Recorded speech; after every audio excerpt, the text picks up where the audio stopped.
One of three major airports in the Houston airport system, Houston Intercontinental Airport, is the one that sees the most international traffic. But believe it or not, it was not the first airport in Houston. The following is from the Texas State Historical Association.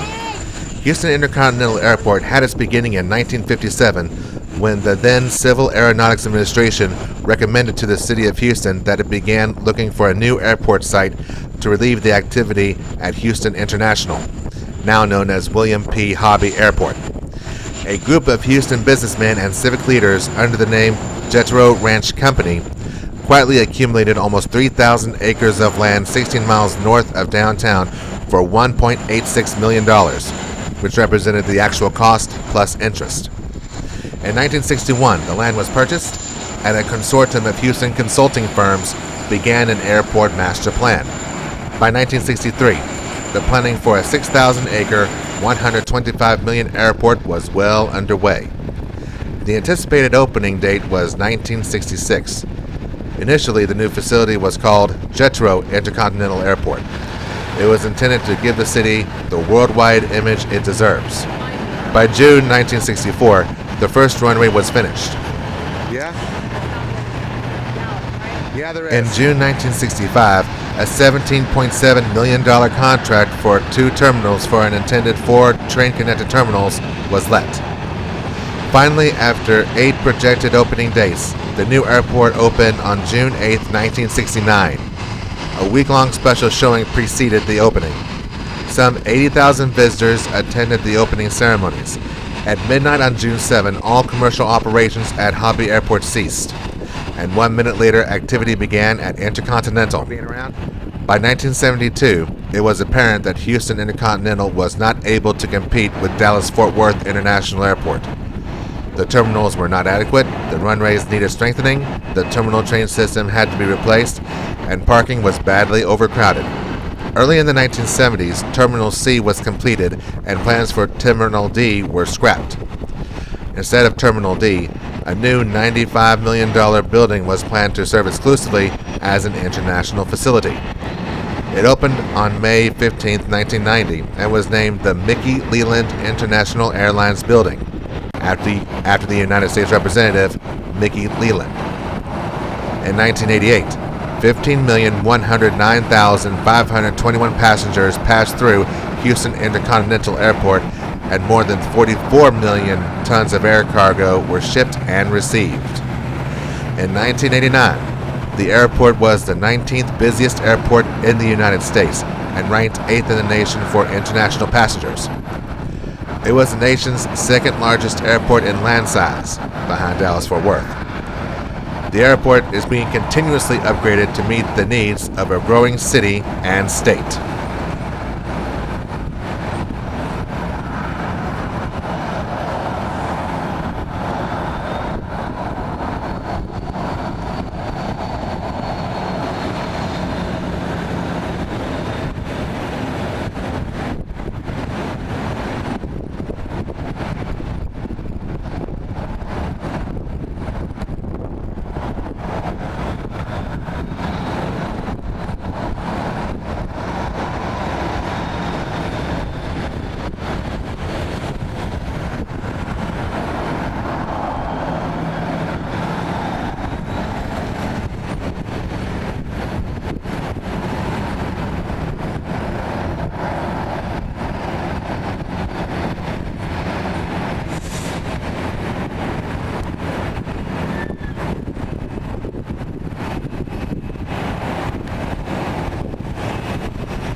The following is from an article written on GalaxyFBO.com on June 30th, 2019.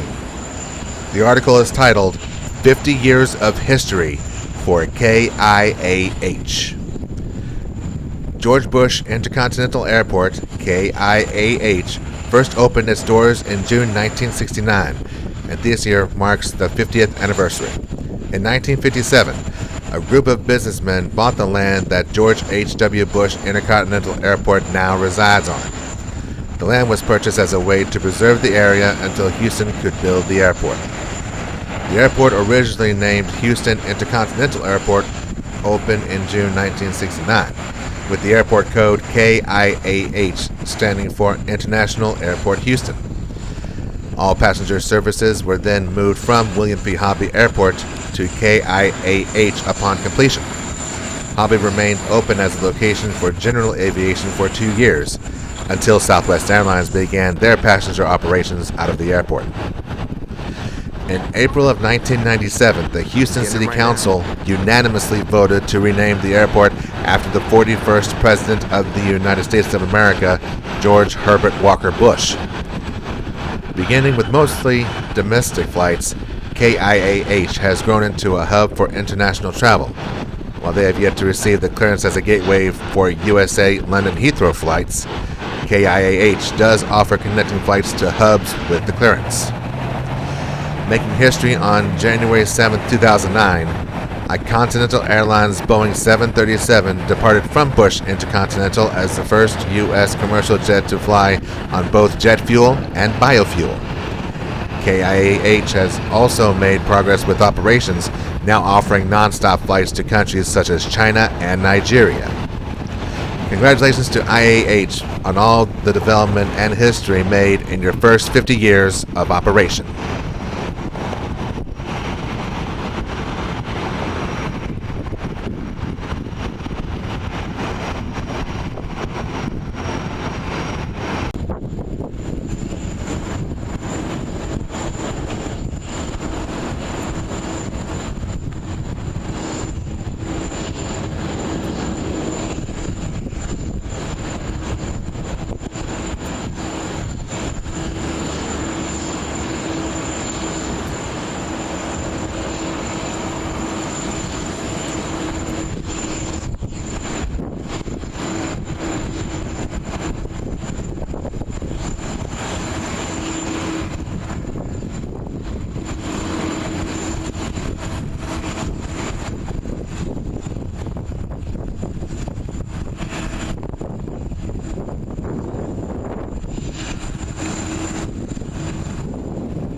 The following is from the website fly2houston.com. The article is celebrating 54 years of George Bush Intercontinental Airport, run on June 26, 2023. From the far reaches of Europe to the depths of South America and every corner of the United States of America, George Bush Intercontinental Airport continues to expand Houston's global reach. Doors to the city's largest airport opened in June 1969. It was called Houston Intercontinental Airport then and offered 2 terminals, A and B. In 1997, Houston City Council unanimously voted to rename the airport after George H.W. Bush, the 41st President of the United States, and a native Texan and fellow Houstonian. As Houston evolved into the most diverse city in the United States and the 4th largest U.S. city, Bush Airport grew too. Bush Airport spans more than 11,000 acres, features 5 runways, and is Houston's largest airport. It's also the premier long-haul airport for the region. Bush Airport supports 26 airlines that service 187 non-stop destinations. It is the 10th busiest airport in North America and is among the top 10 global hubs. Today, 54 years later, the airport boasts 5 terminals, A, B, C, D, and E. By late 2024, an expanded and renovated international terminal will add capacity, functionality, and modern amenities for international travelers. A redevelopment master plan for domestic terminals envisions changes and updates to Bush Airport that will further enhance the airport to better serve passengers and continue successfully connecting people, businesses, cultures, and economies of the world through the next decades. When it comes to world-class customer service, Bush Intercontinental is among the best of the world. The airport maintains its 4-star Skytrax rating for a 6th consecutive year. Here's some fast facts. The airport's IATA code of IAH, derived from the stylization of the airport's name as Intercontinental Airport of Houston. The International Terminal D was named after U.S. Congressman Mickey Leland. He died in a plane crash on August 7, 1989, during a humanitarian trip to Ethiopia. The subway tram system is based on the one used at Disney parks. In fact, Mickey Mouse cut the ribbon at the underground train opening in 1981. We'd like to think it's because Houston is the, quote, happiest place on earth, end quote. Houston airports own the biggest public art collections in the aviation industry. More than 350 art pieces, mostly created by Texas-based artists, are valued at a whopping total of $28 million. The Lights Spikes flag sculpture located outside Terminal E was created for the 1990 Economic Summit. Interesting fact, the distance between each aluminum spike is relative to the distance between Houston and the capitals of the countries the flags represent.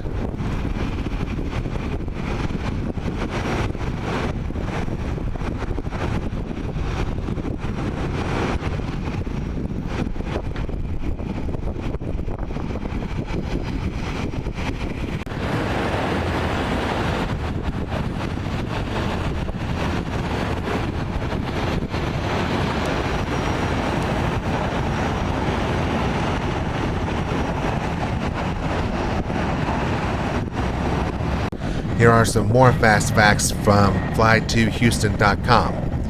In 2020, more than 18.2 million passengers traveled through the 5-terminal, 5-runway airport. Non-stop service to more than 118 domestic destinations and 69 direct and non-stop international destinations.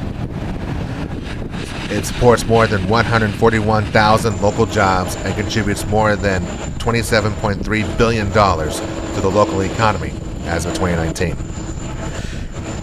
Provides service to all 6 inhabited continents and offers more Latin American destinations than any other airport in the U.S. in 2019.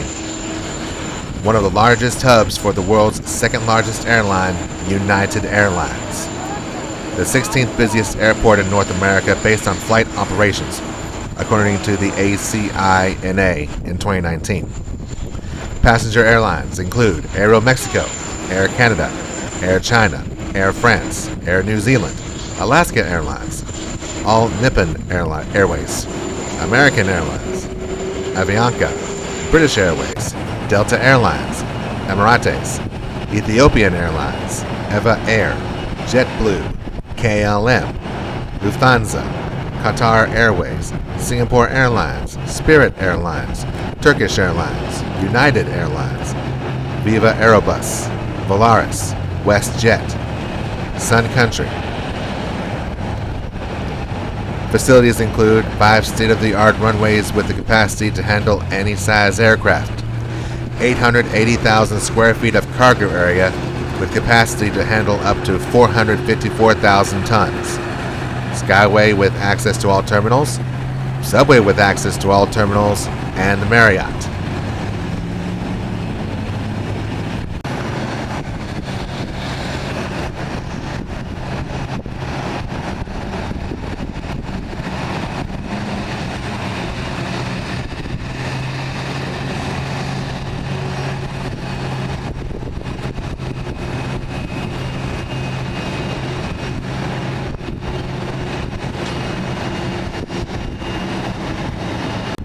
That's going a lot better than I thought.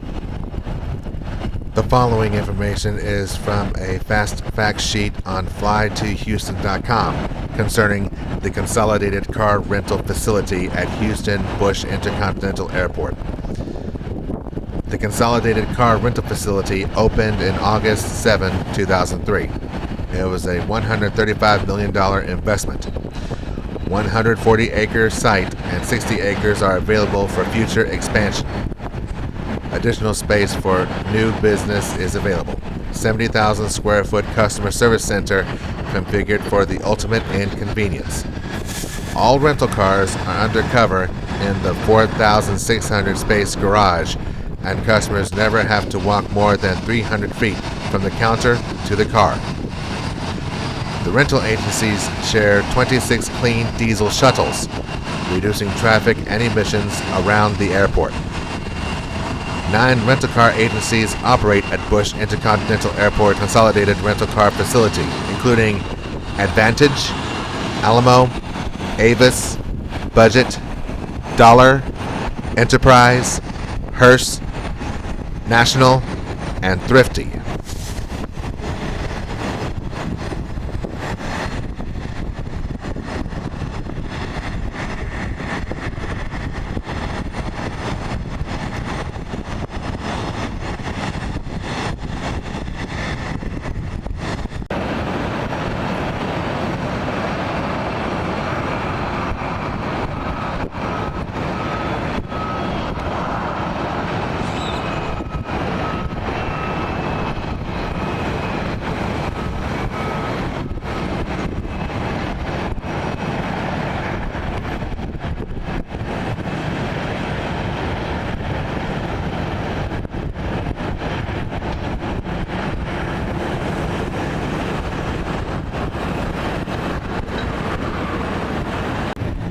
On a personal note, I recently reviewed my spotting videos for my first trip at Intercontinental Airport here in Houston, and I realized that the videos were produced in 480p resolution, which is low resolution by today's standards.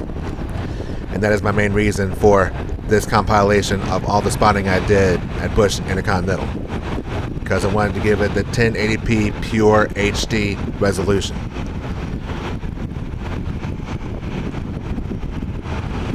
And yes, because I fly mainly from Southwest Airlines, I don't visit Bush anywhere near as often as I do Hobby. So any time that I'm able to go by Bush Intercontinental, I take full advantage of it and get all the imagery that I can. Because there's a lot of carriers out here that I don't normally see at Hobby. And they have some very interesting livery designs. I even find United's livery, like right here, to be very intriguing and very professional looking. And of course, as I stated earlier, there's a lot more carriers here.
Carriers all over the world are looking for means to cut costs and keep flying affordable for everyone. And one of the biggest things happening right now in the world is swapping out their older planes with newer, more efficient planes that are built with lighter equipment, which is why you don't see 747s much in the skies now.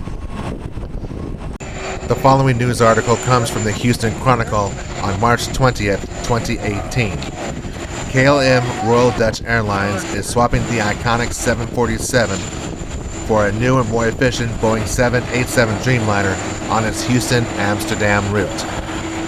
With the departure of that final 747 combo, which carries people and cargo, Houston will no longer have a passenger airline regularly flying the 747.